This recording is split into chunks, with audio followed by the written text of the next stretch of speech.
So, Jeff, the title, Tron Legacy. Yes. Tell us about the title. Well, you know, if you guys are anything like me, I like to know as little about a film that I want to see as possible. So I'm not going to answer that in too much detail. But I will say it's basically a story about a son's search for his father. And, you know, the first Tron, when we made that, what was it, Stephen, in 81, I think it was? Yeah. There was no internet. There's nothing. Cell phones were these big things you carried around in a suitcase, you know. No personal computers or anything like that. And so, you know, what you saw was so new and fresh, and I can guarantee that you're going to get that same kind of pop with this one. Everything is going to be, you know, superized. Wow. Yeah. Superized? There you go. Nice. Sean, you actually got Steve Lisberger to come back. We did.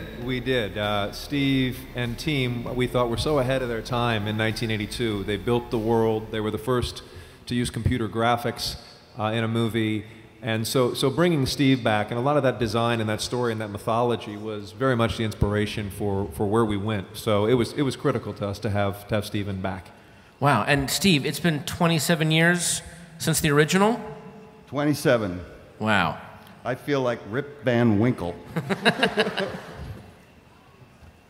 Yeah, when we did the first film, nothing was real. No one had a PC. It was just time-sharing mainframes.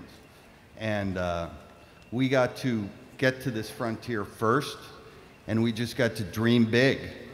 And after that, we sort of put the disc into the stone, and it was this team up here, after 27 years, that pulled the disc from the stone. And they've done an incredible job. I couldn't be happier. They're doing what needs to be done, which is to make this cyber western real. And that's what all of you have been doing for the last 27 years, making cyberspace and what's cyber part of your own lives, integrating it into your real-world existence.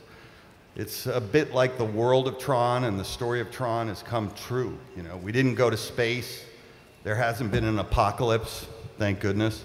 And aliens didn't show up, but we just scanned Jeff Bridges for real with a laser and put him on the game grid. Olivia, you are very hot, and you're surrounded by nerds who don't normally see sunlight or girls or talking. Tell us a little bit about like your role. You got to do some crazy like martial arts, right? I did. Nothing like, well, I like to tell myself that that was me who you saw lip kicking up there. It was a wig. But I get to do some pretty cool moves. I play a loyal confidant to Kevin Flynn. And I'm a big fan of the original film. And it was just really exciting to be a part of this. That's an understatement, but you know what I mean. In a movie so old that was so cutting edge and groundbreaking, I'm kind of curious, what was the really difficult parts in keeping it cutting edge and groundbreaking with today's technology? Well, we're doing a lot of things that we can't really talk about right now in this movie, but I promise you we've probably got 3 or 4 things we're doing in this movie that have never been done before, and we're doing them all at the same time. So all I can say is it was a really tough shoot because we did try to tackle a lot at once, but I promise you next year Comic-Con you'll see some things that you haven't seen before. As I'm sure everyone heard that Daft Punk is doing the music for the movie, I wanted to know why you guys actually chose them to do the music for it. Well, how could you not, at least, you know, go to those guys. You know, it was one of those things where right when the project got warmed up, I got word that I had a connection to those guys.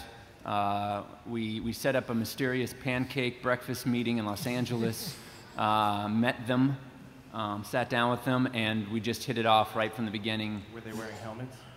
They always wear their helmets. So yeah, we hit it off. That track that you heard over the slideshow is one of the demos they've done. We've already done like 24 tracks for the movie, and we're really pushing the envelope, combining electronic synthetic, granular, and orchestral sounds all into one score. So it's gonna be really cool. Awesome. Can't wait to hear. I want to know if by any chance there might be a tour Daft Punk will be doing in release with the movie based on the score. Do you know anything? I'm sure there will be some sort of Tron-related Daft Punk synthesis event happening. I guarantee it. Guaranteed? Yeah, Awesome. for sure.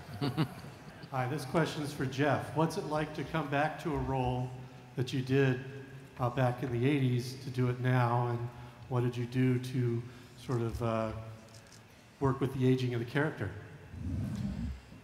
Well, in one way, it was just like we had a long weekend. We got back together, especially, meeting Lisberger over here. We hadn't seen each other in I don't know how many years, but it was great uniting with him.